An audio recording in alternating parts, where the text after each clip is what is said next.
Hello दोस्तों, मेरा नाम राजूलाल कुमार और आज बात करेंगे एक डिवाइस की ESP8266। ये एक डिवाइस है जो IoT बेस्ड प्रोजेक्ट बनाने के काम में आता है आपके।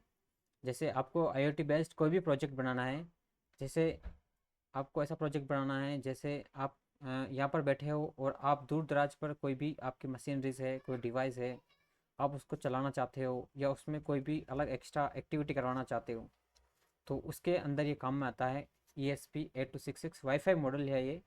ठीक है, इसके अंदर आपको वाईफाई कनेक्टिविटी ज़रूरी होती है। बिना वाईफाई कनेक्टिविटी के ये काम नहीं करता है। जब वाईफाई मिलता है इसको, ठीक है, आप वाईफाई के SSD और पासवर्ड डालते हो तो ये उस वाईफाई से कनेक्ट हो जाता है। कनेक्ट होने के बाद ये ऑनलाइन आ जाता है। इसके खुद के एक IP एड्रेस जनरेट करता है ये। तो उस IP एड्रेस को जब आप वेब ब्राउज़र में सर्च करते हो, कोई भी आप फंक्शनलिटी प्रोवाइड करके, तो उस फंक्शनलिटी के हिसाब से ये काम करता है। ठीक है, जैसे आपने बहुत सारे डिवाइस और सुने होंगे, जैसे ये है आर्डिनो नैनो। ठीक है, ये भी एक ऐसा डिवाइस है आर्डिनो नैनो जिसकी मदद से आप प्रोजेक्ट बना सकते हो। ये एक माइक्रो कंट्रोलर है, ये भी एक माइक्रो कंट्रोलर ही है, लेकिन ये आर्डिनो नैनो एक माइक्रो कंट्रोलर है, छोटा सा माइक्रो कंट्रोलर है, सस्ता सा है। तो इसका उपयोग भी आप प्रोजेक्ट बनाने में कर सकते हैं, लेकिन इसमें वाईफाई फैसिलिटी और ब्लूटूथ फैसिलिटी इस टाइप की कोई भी फैसिलिटी नहीं है। ये एक कांस्टेंट डिवाइस है, माइक्रो कंट्रोलर है, जिससे आप खुद जो आपके जो फिक्स प्रोजेक्ट है उस पर आप काम कर सकते हो। ठीक है, आप इसमें कोडिंग लिख सकते हो, आप किसी लैंग्वेज के अंदर आप इसका खुद का सॉफ्टवेयर आता है। ठीक है, आर्डिनो का खुद का सॉफ्टवेयर आता है, तो आप उसको डाउनलोड करके आप इसमें प्रोग्राम कर सकते हैं। ठीक है, आज की जानकारी सिर्फ बेसिक इसीलिए है कि भाई ये चीज़ें डिवाइस होते क्या हैं और क्यों अपन इनको काम में लेते हैं। तो पहले इन डिवाइस के बारे में बता रहा हूँ मैं आपको, फिर इनके उपयोग और कहाँ कहाँ काम आते हैं वो देखेंगे। जैसे एक मेरे पास और भी डिवाइस है जिसे बोलते हैं अपन आर्डिनो यूनो। ये सबसे पॉपुलर डिवाइस है आर्डिनो का, जो सबसे पॉपुलर डिवाइस कह सकते हैं इसको, जो बहुत सारे प्रोजेक्ट्स में काम में आता है। जैसे आप इनकी हेल्प भी ले सकते हैं, ठीक है, इसकी भी ले सकते हैं। अब ये हर जगह, हर मॉड्यूल का अलग अलग जगह उपयोग है। ठीक है, ऐसा नहीं है कि सभी एक साथ सेम काम सभी करते हैं, ऐसा नहीं है, लेकिन इसकी जो फंक्शनलिटी है वो हर जगह हर प्रोजेक्ट में अलग अलग है। ठीक है, जैसे आपको मैंने बताया कि ये आर्डिनो नैनो है, छोटा सा डिवाइस है, छोटा सा माइक्रो कंट्रोलर है, ओपन सोर्स होता है। आप इसको कहीं पे भी छोटा सा आप प्रोजेक्ट, इसके अंदर कोई भी सेंसर अटैच करके, कोई भी आपके रिले वगैरह कोई एक सा कोई प्रोग्राम बनाना है, कोई भी LED लगानी है, कुछ भी लगाना हो, तो आप छोटी जगह है, आपकी कम स्पेस है, कम पिन यूज़ में हो रही है, कम पोर्ट है, तो आप इसको यूज़ में ले सकते हो। अब मान लो आपको सिंपल सा वाईफाई कनेक्टेड कोई भी डिवाइस बनाना है ऐसा कुछ, तो आप इसके साथ वाईफाई मॉड्यूल अटैच कर सकते हो। अब इसके साथ अगर आपको वाईफाई चाहिए, ठीक है, तो आप वाईफाई अटैच कर सकते हो ESP32, या फिर आप वाईफाई या फिर ब्लूटूथ मॉड्यूल अटैच कर सकते हो, या फिर आप रोबोट बना सकते हो। जैसे रोबोटिक्स के अंदर आप इसको इस्तेमाल में ले सकते हो, छोटा सा डिवाइस है, ज़्यादा पोर्ट नहीं चाहिए होते रोबोटिक्स में। अगर आप रोबोट बनाते हो या छोटा सा आप एक ड्रो या रोवर बनाते हो, ठीक है, तो उसमें आपको ज़्यादा नहीं, 4 मोटर लगाओ आप, तो 4 मोटर कंट्रोल करने के लिए ये सफिशियंट है। इसमें कुछ एडिशनल मॉड्यूल की आपको ज़रूरत पड़ेगी। ठीक है, जो LED जो अपने मोटर ड्राइव ICs होती है, L29 3D, तो उस टाइप के ICs की आपको ज़रूरत पड़ सकती है। ठीक है, ये हो गई इसकी बात। ये है रामबाण, इसके अंदर थोड़ी ज़्यादा पिंस होती है, इसके अंदर कम होती है, इसके अंदर थोड़ी ज़्यादा पिंस होती है। तो इसका उपयोग अपन जैसे बड़े प्रोजेक्ट हैं जो आपके बहुत ज़्यादा डिवाइस आपको जोड़ने हैं, ठीक है, जैसे मोटर भी जोड़नी है, आपके ब्लूटूथ भी जोड़ना है, LED भी जोड़नी है, और भी आपके बहुत सारी मल्टी फंक्शनलिटीज़ वाले काम हैं। तो आप इनपुट भी ले रहे हो, आउटपुट भी ले रहे हो, आपको मोटिवेशन बनाया आपने, जैसे आपने देखा होगा, आपने स्मार्ट जो अपने एग्रीकल्चर स्मार्ट डिवाइस बनाया आपने, तो आप उसमें भी हेल्प ले सकते हो। आप स्मार्ट सारे प्रोजेक्ट में आप इनको कोई सा भी मॉड्यूल आपके अकॉर्डिंग आप इस्तेमाल कर सकते हो। आपकी देखो, हर मॉड्यूल की अलग अलग रेट है, अलग अलग पिन्स है, अलग अलग कॉन्फ़िगरेशन है। ये है ESP8266। ये होती है बेसिकली, आप जैसे मान लो अगर आप लॉन्ग रेंज डिवाइस बनाना चाहते हो, ऐसे जैसे आपको घर में लगाना है, आप इसमें जैसे मान लो आपके घर में जैसे कैमराज हैं, ठीक है, CCTV कैमराज हैं, या फिर आपके होम ऑटोमेशन से लेके आप सिक्योरिटी से लेकर कोई भी डिवाइस बना रहे हो, अगर आपके घर में वाईफाई अवेलेबल है, तो आप उस वाईफाई से कनेक्ट रख सकते हो इसको, और इसका डेटा आप अपने मोबाइल में ले सकते हो। आप सभी ने देखा होगा कि वाईफाई कैमरे से आपने देखे होंगे, ठीक है, आपके मोबाइल से कंट्रोल होते हैं, आपके मोबाइल से डेटा आता है, आपके मोबाइल में वीडियोस आते हैं, आपके मोबाइल से आप उसको मूवमेंट करवा सकते हो, आप इधर से उधर, उधर से उधर। तो आपने कभी देखा है कि उसके अंदर क्या चीज़ इस्तेमाल हो रही है? उसके अंदर यही चीज़ इस्तेमाल हो रही है। ठीक है, ESP8266 वाईफाई मॉड्यूल। आपको पता है आपको भी उस कैमरे को वाईफाई से कनेक्ट करना पड़ता है। ठीक है, लेकिन अब आप सोच रहे होंगे कि सर उसका सॉफ्टवेयर वगैरह, तो देखो सॉफ्टवेयर आप वेब बेस भी बना सकते हो HTML का इस्तेमाल करके। फिर अगर आप HTML नहीं करो तो फिर इसको चलाने के लिए आप, ये माइक्रो पाइथन भी सपोर्ट करता है, ये मल्टी लैंग्वेज सपोर्ट करता है।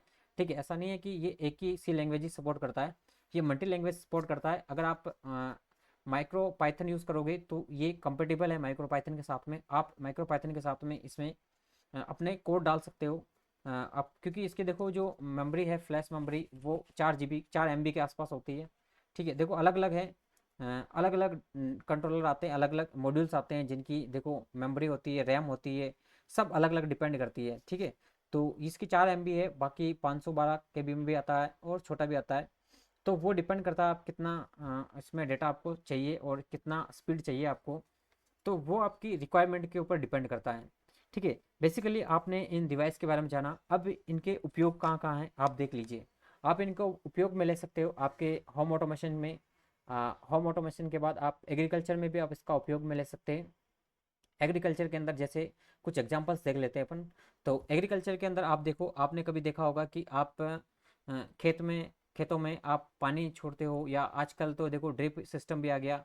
ठीक है, तो उसमें भी आपके काम आ सकता है, जैसे मोटर वगैरह आप चलाना चाहते हो, बंद करना चाहते हो, आप घर पे बैठे हो और आप चाहते हो कि यार यहीं से मैं सब कुछ अपने जो भी सिस्टम है एग्रीकल्चर को उसको मॉनिटर करूँ, तो आप इसमें अलग अलग सेंसर्स लगा सकते हो, मॉइस्चर वाले सेंसर लगा सकते हो। इसके अलावा आप जो मिट्टी टेस्ट करते हो उसके सेंसर्स भी आते हैं, तो आप वो भी लगा सकते हो इवन। तो वो आपको मिट्टी की रीडिंग दिखा के बता देगा कि भाई इस मिट्टी के अंदर इतना कंटेंट नाइट्रोजन है, इतना कंटेंट आपका यूरिया है, हर चीज़ आपको बता देगा किस तरह का कंटेंट है और ये मिट्टी किस तरह की है। जैसे आप प्रोग्रामिंग करोगे उस हिसाब से आपको रिजल्ट्स मिलना स्टार्ट हो जाएंगे। आप इसका इस्तेमाल कर सकते हो आपके जो मेड़ है, आप खेतों की जो निगरानी करना चाहते हैं, जैसे आप पशुओं से, आवारा पशुओं से, आपने देखा होगा कि आपके आसपास जैसे आवारा पशु बहुत सारे होते हैं, तो सबको लगता है कि यार मैं उनकी निगरानी करना चाहूँ कि यार घर पे बैठे, क्योंकि बार बार अपन जाना नहीं होता। आप कितना भी अ, चार दीवारी कर लो, चाहे कुछ भी कर लो, फिर भी देखो कुछ ऐसे होते हैं पशु जो उसके अंदर चले जाते हैं, तो आप उसके लिए भी हेल्प में ले सकते हैं इसके। दूसरी बात आती है जैसे आप इंडस्ट्रीज हो गया, मशीनरीज हो गया, आप उसमें भी ले सकते हैं। इसके अलावा आप जैसे लॉन्ग रेंज कोई डिवाइस बना रहे हो, जैसे आपकी जैसे कोई गाड़ी है या कुछ ऐसी, जैसे आप कोई ऐसी गाड़ी बनाना चाहो रिमोट कंट्रोल ऑपरेटेड। अब जैसे रिमोट कंट्रोल ऑपरेटेड में आप उसके रेंज डिसाइड कर सकते हैं। अगर आप लॉन्ग रेंज चाहिए आपको तो फिर आप वाईफाई मॉड्यूल का इस्तेमाल कर सकते हैं, ESP वाला। अगर फिर इससे भी ज़्यादा लॉन्ग रेंज चाहिए आपको, ठीक है, तो फिर आपको जीपीएस वाला मॉड्यूल यूज़ करना, जीएसएम वाला मॉड्यूल यूज़ करना पड़ेगा। जीएसएम में क्या होता है, सिम बैठती है। ठीक है, इनबिल्ट सिम आपको बिठानी पड़ती है, एक सिम लगाते ही उसके अंदर सिम से नेटवर्क आ जाते हैं, और वो भी एक नेटवर्क के थ्रू जैसे ये काम करता है वैसे ही करेगा।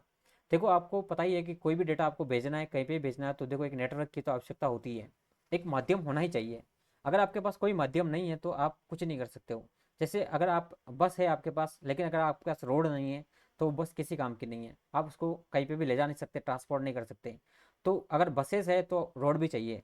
तो अगर आपको इन डिवाइस से डेटा भेजना है कहीं पे भी, तो आपको ऐसा एक नेटवर्क चाहिए जिससे आप डेटा भेज सकते हो। तो नेटवर्क के लिए डिवाइस आते हैं, जैसे शॉर्ट रेंज में आते हैं, जैसे आपके ब्लूटूथ वगैरह हो गए। फिर अगर आपके पास सिम नहीं डालना चाहो तो वाईफाई मॉड्यूल हो गए। अगर आपके पास जैसे घर पे किसी के ब्रॉडबैंड लगा है, वाईफाई राउटर लगा है, तो वो इसका इस्तेमाल कर सकता है। ठीक है, दूसरी बात आती है जैसे लॉन्ग रेंज चाहिए लेकिन आपके पास वाईफाई नहीं है, जैसे आपका डिवाइस चलता फिरता है, आप वाईफाई कहाँ से कनेक्ट करें, तो फिर आप उसके लिए जीएसएम मॉड्यूल का इस्तेमाल कर सकते हो। उसके अंदर आप सिम डाल सकते हो, अगर आपके पास 4G सिम है तो 4G डाल सकते हो, जैसा आपको नेटवर्क चाहिए। जितना बेटर नेटवर्क होगा उतना ही डेटा फास्ट ट्रांसफर होगा। ठीक है, जितना फास्ट डेटा ट्रांसफर होगा, ठीक है, उसी हिसाब से उसकी एक्यूरेसी भी बहुत अच्छी होगी। आपको पता है कि कोई भी प्रोजेक्ट बनाओ आप, ठीक है, लेकिन उसमें एक्यूरेसी बहुत ज़्यादा मैटर करती है। अगर आप लाइव वाले ऐसे प्रोजेक्ट बनाते हो जो रियल टाइम में आपके काम करें, ठीक है, रियल टाइम में, जैसे आप मान लो कि एक कार है, आप उसको ऑटोमेटिक करना चाहते हो। ठीक है, आप चाहते हो कि मैं यहीं से बैठे बैठे उस कार को चलाऊँ। जैसे आपने देखा होगा कि जैसे 5G लॉन्च हुआ था उस समय, मोदी जी ने लॉन्च किया था, वो कहीं और बैठे थे और उन्होंने कहीं और पे और से कार को चलाया था। तो ये इन्हीं डिवाइस की हेल्प से चलाया था। ये IoT बेस्ड प्रोजेक्ट होते हैं। ठीक है, इसमें आप अगर क्लाउड को और ऐड कर सकते हो तो आप वहाँ पे सारा डेटा भेज सकते हो क्लाउड की हेल्प से। तो ये समझिए कि आप इतना बड़ा प्रोजेक्ट आप जैसा सोचना चाहिए वैसा आप बना सकते हो। अब देखो उन्होंने सोचा, उन्होंने वहाँ बैठे बैठे उस गाड़ी को वहाँ चला दिया, क्यों नहीं आप भी कर सकते हो। ऐसा नहीं है कि आप नहीं कर सकते हो। अगर आप सीखना चाहोगे, धीरे धीरे बेसिक से इसको सीखोगे, एक एक चीज़ को बारे में जानोगे, तो आप इसको डेफिनेटली सीख जाओगे। लेकिन अगर आप इसको करना ही नहीं चाहोगे और स्टार्ट ही नहीं करोगे तो आप कभी नहीं सीख पाओगे। जैसे आजकल तो जैसे अब गवर्नमेंट, जैसे आप स्कूलों में भी आप इसको सिखा सकते हो अगर आप टीचर्स है तो। जैसे मैं टीचर्स हूँ तो मैं कोशिश करता हूँ कि मैं सिखाने की, लेकिन प्रॉपर एक सुविधाएं मिलना वो नहीं होती, फिर भी मैं कोशिश करता हूँ कि मैं सिखाऊँ बच्चों को। आप भी सिखा सकते हैं, आप भी अपने प्रोजेक्ट बना सकते हैं। आप स्कूल मैनेजमेंट का प्रोजेक्ट बना सकते हैं, आप किसी भी तरह के प्रोजेक्ट बना के आप सिखा सकते हैं, सीख सकते हैं खुद। मैं ये चाहता हूँ कि आप खुद सीखें, आप खुद प्रोजेक्ट बनाएं, आप खुद उनको फॉलो करें, आपके खुद के घर के लिए बनाएं। पहले स्टार्टिंग बेसिक से करें, अपने घर के लिए करें। अगर आपके पास डिवाइस ज़्यादा महंगे नहीं आते, सस्ते ही आते हैं, आप सस्ते सस्ते डिवाइस लीजिए।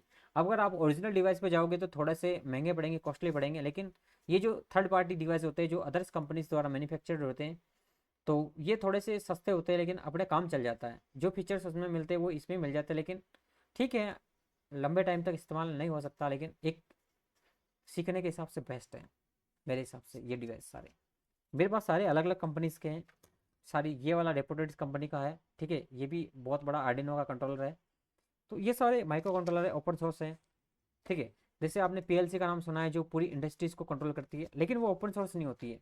वो एक रूम में रहती है, फिर वो पड़ी रहती है, फिर वो कंट्रोल करती है, वो एक क्लोज सर्किट में आ जाती है, ठीक है। उसका भी बहुत बड़ा वस्ट और बहुत सारी चीज़ें हैं जो आपने देखा होगा कि जैसे बड़ी बड़ी इंडस्ट्रीज में बड़ी बड़ी मशीनरीज होती है, जिससे हाई टेम्परेचर में वो काम करती है, लेकिन उसको कंट्रोल अपन इंसान नहीं कर सकता पास जाके कंट्रोल, ठीक है ना।